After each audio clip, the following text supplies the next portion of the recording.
Hello, thank you for joining me. I'm not going to go on too long this time because I haven't really accumulated a lot of new titles since that fiasco of an April the 1st video. So, thank you, incidentally, anyone that watched that and felt moved to investigate such things further. Maybe next year, I don't know, maybe next year, Cordon Bleu Skins. See, no one covers these books anymore, do they?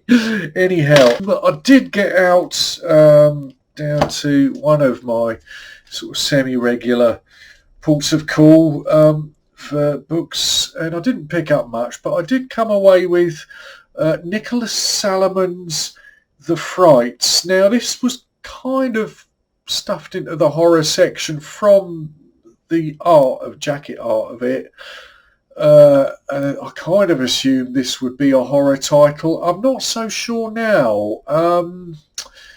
Having sort of, I haven't opened it up and had a look yet, but I sort of did a little background on the author and so on, and it appears that other editions of this seem to have been packaged up in a very Tom Sharpish sort of way, which doesn't say horror to me.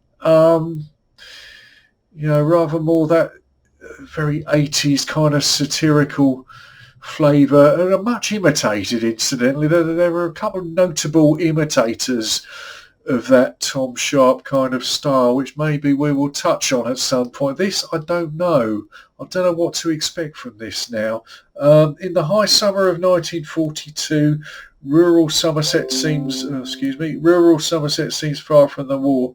Not even the iron rule of Granny Sanderson can prevent the tentacles of fear from infiltrating the country house tranquility of Cutcombe Hall, where smouldering passions, maybe they're sexy bits, guilty secrets and terrifying possibilities are poised to erupt in a pyrotechnic explosion of outrageous brilliance. So it does mention P.G. Wodehouse in some of the press quotes here. So I don't know. We'll see. Maybe deliberately packaged as sort of semi-horrific just to sort of sell it to people like me. But who knows? Anyway.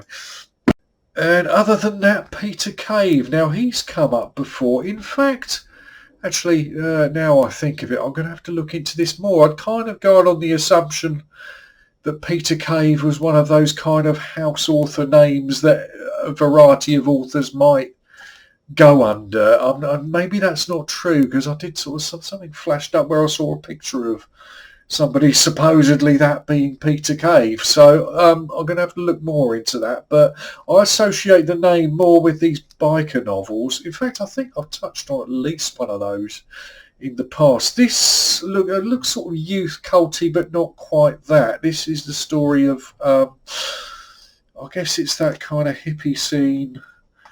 I guess they're based in the... I'll put the price tag over the blurb here now.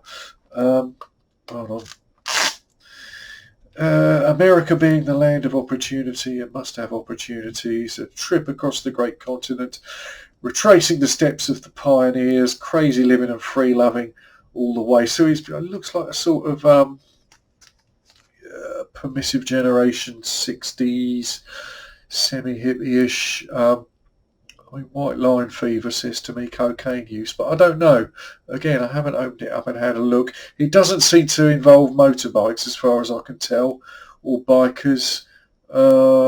Maybe vaguely rescate. It's New English Library, which, as I so often say, is a cast iron hallmark of a certain quality. I won't say high quality, but we'll see. Anyway, yeah, I didn't want to accumulate too much because I'm kind of just struggling for space now. I mean, what do other booktubers do with this? I mean, the space is finite. It's particularly, urban living within a certain budget. Space is finite, and I'm kind of very bad at letting things go, but I am having to start to think of...